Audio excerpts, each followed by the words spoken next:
There's no place like home are the immortal words of the world's greatest farm girl, Dorothy from The Wizard of Oz. Now, Dorothy, she goes on a great adventure, and then she comes back to loving parents, to a normal life, and it's just a fantastic homecoming for her. But unfortunately, that sweet homecoming isn't always going to happen for our heroes. Especially in this episode of Samurai Jack. Jack is wandering through the ruins of a city. He's somewhat familiar with it, but he doesn't understand why until he comes across a symbol. It's a Zentaris. It's his family's crest. And with that, Jack realizes the ruin that he's looking at is the first city that Aku destroyed when he returned to the world 1,000 years ago. And that he is now walking through what remains of his childhood. And as he's going through just walking down memory lane, we get some flashbacks to when Jack was a child, and we get to experience the three core fundamentals of Jack, at least that are being demonstrated in this episode. They are Jack's caringness has always been there, his resilience, what inspired it, and his father teaching him that cunning is more important than bronze. These three aspects have really highlighted this episode in my part, and I can't wait just to get on into it with you, because in the very first flashback that we see, Jack is running through a wheat field, chasing after some grasshoppers when he meets up with the little noble girl who's doing the exact same thing, and they go together, they chase after the bugs, which is a great little scene for them, until the grasshoppers just fly away, leaving both Jack and the noble girl kind of upset that they flew away. But Jack, noticing that the girl is upset, he puts his own feelings aside of losing the grasshoppers and makes her an origami grasshopper and hands it over to her, cheering her up. And she even is so happy that she gives Jack a little peck on the cheek. It's completely surprising our little samurai, and teaching Jack a valuable lesson that doing good things has unexpected results. Both good and bad, but this one is mostly on the good side, so well done, little Jack, on helping someone get over a little bit of disappointment in their life. Now, with that flashback complete, let's move on to the next one. And in this scene, we're shown that Jack is down by the river, just minding his own business, when he sees Samurai pushing a cart with his baby up to a bridge where there are four men waiting for him. Now, most people would be like, oh, just normal men. No, these four men are clearly there for this gentleman, and they are armed and ready for combat. Now, most people would just turn away and run away from these odds because 1v4, yeah, I don't care who you are, you're going to lose that fight. But the samurai, he decides to leave his son at the side by Jack, and he goes to face the four men on the bridge. And he takes out his blade, and he deals with each one of them, even though it didn't look like he was going to win at first. And just really showing to the younger Jack that even if the odds are stacked against you, if you really need to go in that one direction, don't let others deter you.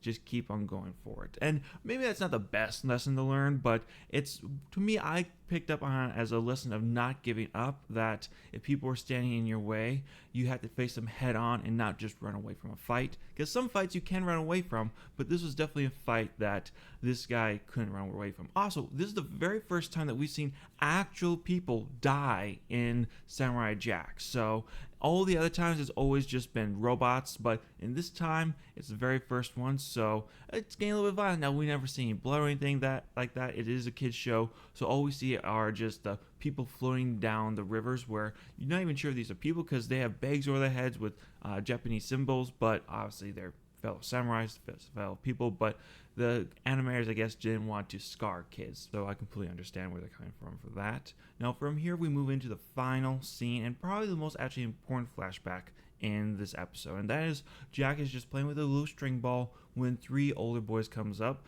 bully him a little bit, take his ball, and Jack, he does try to fight back against them, but they're just way too big and way too strong for him to fight back and get his ball, and the three just depart, leaving pretty depressed and crying Jack. Now, when Jack goes and tells his father could have done two things. His father could have done the helicopter parent thing, where he sends out his soldiers to go track down those three boys and confiscate the ball and throw the three boys into the brig for daring to touch the shogunate's son. Or you could do this. Dry your tears, my son, for nothing worth having is easily attained. Sometimes you must fight for what is yours, and for what you believe in. Remember, my son, it is not one's outward brawn, but rather one's inner strength that makes them mighty. Now armed with his father's wisdom, Jack heads off to go take on the bullies. Now, Jack, he's laying out a trap by sprinkling some breadcrumbs on the ground where some birds are coming down to peck at the food, so nothing too sinister looking. And as Jack is doing this, the three older boys are coming by, not even paying attention to their surroundings, still playing with Jack's ball. And as they step right into Jack's trap, he springs up, springing all the birds to flock around the three boys. Jack rushes in and takes the ball and escapes without the boys ever noticing that Jack was even there, causing them panic and confusion of like where did the ball go, and getting away scot-free. So just really showing that Jack has learned a great deal from his father, that his father's teaching him has helped him become the man that he is today. Now, we then return back to the present where Jack is surveying some more ruins when he finds that very same string ball somehow surviving the degradation at a time. Now, before Jack can reminisce any more on his past, a robot in flames comes rushing out of nowhere asking for help. Jack, grabbing the string ball, quickly rushes over to answer the call for aid, and Jack's adventures begin anew. I love this episode because it really gives us the reason for why Jack is able to wield the mystical katana to take out Aku, because he has the heart, he has the determination, and he has the cunning to take down the demon Aku and bring balance back to the world. Also, this episode does a fantastic job with the father-son scene, with the father mentoring his son into becoming a man who can stand on his own 2 feet. And it's a story you don't see in Hollywood anymore. I don't understand why not. I don't understand the war on fathers or the war on boys. It doesn't make any sense to me, but at least we can have this scene in Samurai Jack still giving us a good father-son relationship, and I really appreciated watching that as a kid when I was at home. Now, speaking of home, this episode does a great job actually demonstrating to a younger audience that our homes, although we love them and they're a place where we grow up, eventually they will fade away. We will grow up. We will leave them. And maybe they won't fall to ruin as they did in Samurai Jack, but we can't really go back home anymore. Now, we started this off with the quote from A Country Girl. I would like to end it with one.